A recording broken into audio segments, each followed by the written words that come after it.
Film ini akan membahas mengenai hacker elit yang spesialis membobol berbagai berangkas yang berisikan ratusan hingga miliaran won. Aku juga jago membobol, Min. Bobol apaan? Celengan ayam kakakku. Daripada kita mendengar ocehan Baijo yang gak jelas ini, langsung saja kita bedah poin film ini. Di awal film kita akan melihat dua orang yang sedang diskusi.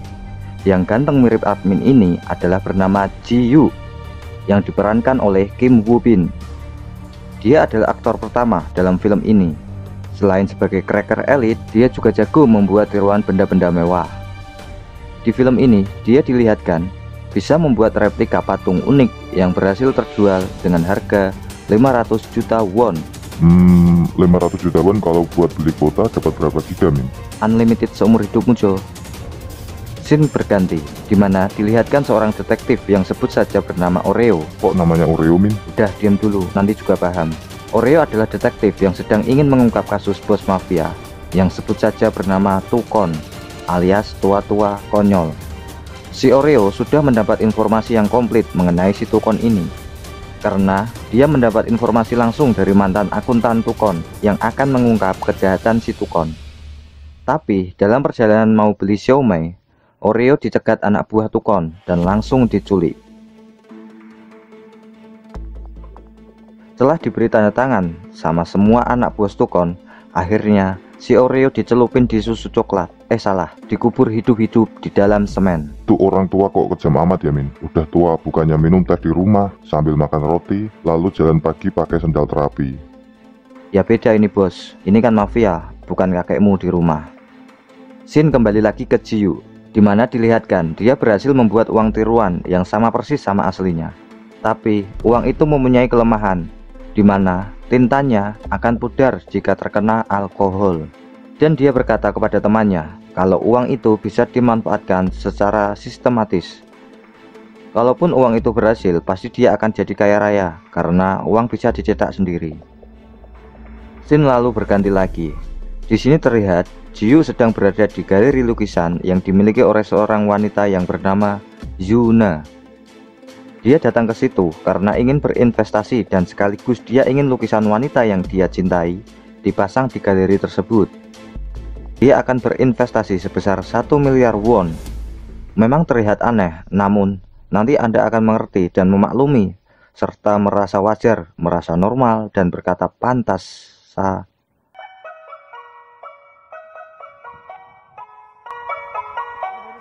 Coba-cobalah bakpao yang halal, bakpao Mega Jaya, enak rasanya, halal.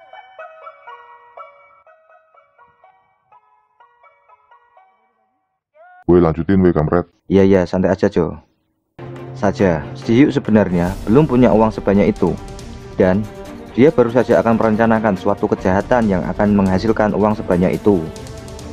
Tapi dia butuh kolega seorang hacker untuk melancarkan aksinya. Setelah mengadakan audisi Hacker Idol 2020, terpilihlah hacker yang bernama Jong-Pi, seorang hacker profesional. Tapi ada rumor catatan buruk di mana dia dulu pernah mengkhianati rekannya. Namun Ji-Yu tidak masalah dan tetap percaya kepadanya. Setelah itu dia juga menyewa gudang bekas yang cukup besar untuk dijadikan lapangan futsal. Dijadikan markas. Pemilik gudang itu bernama Turbo. Kejahatan yang disiapkan Ji-Yu ternyata adalah mencuri di toko perhiasan. Namun sebelum eksekusi mereka melakukan riset terlebih dahulu. Rencananya supaya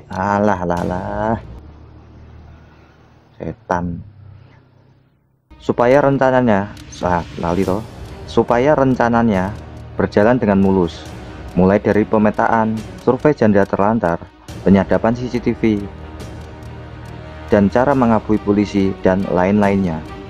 Namun semua itu belum bisa menemukan cara untuk masuk ke ruang VIP toko perhiasan.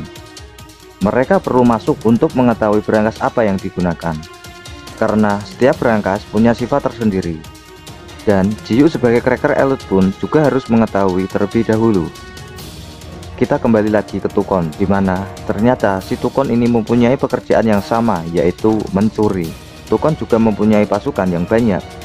Kendala yang dihadapi Tukon saat ini adalah di mana dia kesulitan mencari cracker elit untuk mewujudkan proyek besarnya. Scene berganti, dilihatkan Jiyu bertemu Yuna di pedus.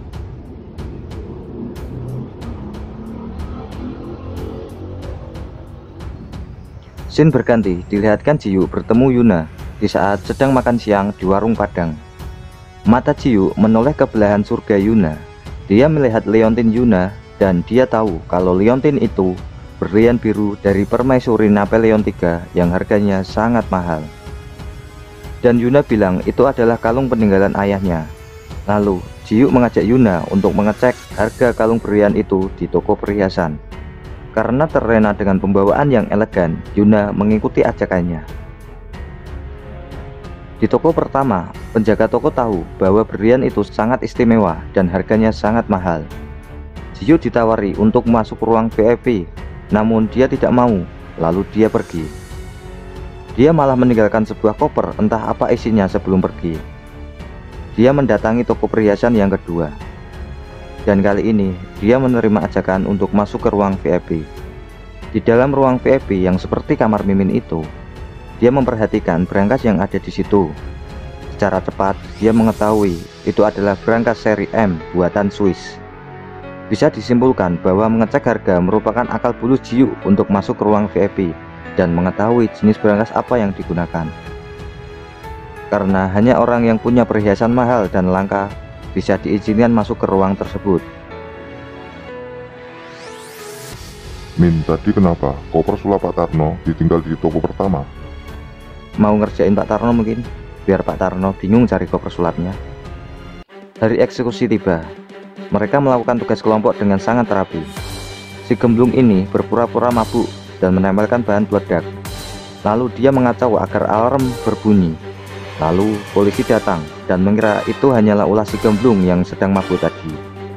Setelah itu kaca itu meledak dan lalu koper Pak Tarno yang ditinggal di bawah meja itu tadi mengeluarkan asap tebal. Dan polisi mengira ada yang jualan sate, kebakaran maksudnya. Ternyata semua itu hanya pengalihan perhatian saja agar polisi sibuk di situ dan mereka bisa dengan aman mencuri di toko perhiasan yang kedua tadi. Dengan peralatan yang canggih, Jiyu dan si gemblung bisa masuk dengan mudah ke toko perhiasan itu.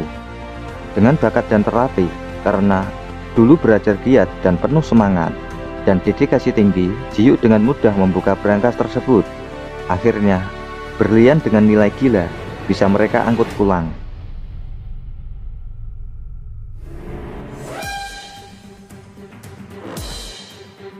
Sayang sekali, mereka berurusan dengan orang yang salah, karena toko perhiasan itu berkolega dengan si Tukon.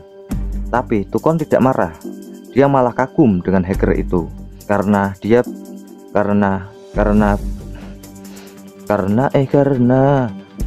bisa dengan mudah dan cepat masuk dan mencuri serta mengelabui polisi. Dengan gerak cepat, Tukon mengerahkan anak buahnya untuk mencari tahu siapa cracker elit tersebut. Singkatnya, Tukon sudah mengetahui pelaku dan di mana markasnya. Dia langsung datang ke markas Jiyu dan mengajak kerjasama. Tapi ajakan itu dilakukan dengan paksaan. Ya, namanya mafia.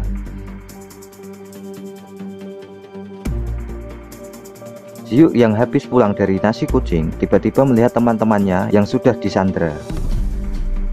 Jiyu awalnya melakukan perlawanan, namun sia-sia karena waktu sekolah dia tidak ikut eskul pencaksilat dan akhirnya dia kalah. Lalu si Tukon itu mengatakan maksud kedatangannya, tapi Jiyu menolak. Akibatnya mereka dikurung. Setelah beberapa hari, si Tukon ajak diskusi mereka lagi, tapi kali ini si Tukon mengancam mereka. Jika menolak, maka mereka akan dicelup di semen hidup-hidup seperti si Oreo. Dia juga menjelaskan kerjasama itu adalah untuk mencuri uang sebesar 150 miliar won. Kalau rupiah kira-kira itu berapa, Min? Uang itu adalah dari... Woi, kampret jawab. Agak tahu. Pokoknya ya kira-kira bisa buat beli pabrik rokok Samsu. Sampai di mana aku tadi? Lupa kan? Dari matamu ku mulai emosi. Jo, uang itu adalah dari pencucian uang pemerintah yang tersimpan di bea cukai. Dia juga memperingatkan jika eksekusi nanti itu pasti akan sulit karena uang itu terjaga dengan tingkat keamanan terketat di Asia, dan eksekusinya harus segera dilakukan karena uang itu akan segera dipindahkan. Karena tergiur dengan tawaran itu, Jiyu menyanggupi. Bokon yang tahu kalau Jongki punya rekam jejak buruk di mana dia pernah mengkhianati teman koleganya, dia menawarkan untuk melakukan itu lagi. Dia menyuruh untuk berpihak ke Tukon dan ditawari hadiah yang sangat menggiurkan. Scene berganti, Jiyu yang sedang duduk sambil minum teh gelas dan lalu flashback ke masa lalu, di mana di tempat yang sama dia sedang diskusi dengan pria tua yang tidak lain adalah Ayah Yuna. Di situ Ayah Yuna memberi wejangan bahwa tidak ada sukses terakhir bagi seorang pencuri, di mana pencuri adalah pencuri. Mereka sebenarnya ada hubungan apa, Min? Bentar, yang pasti bukan hubungan badan. Wah, udah capek Jo, lanjut besok lagi ya. Yah, lemah, baru sebentar saja sudah loyo.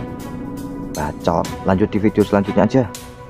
Si bulang wis mulai rum, meh ndelok si bulang aku.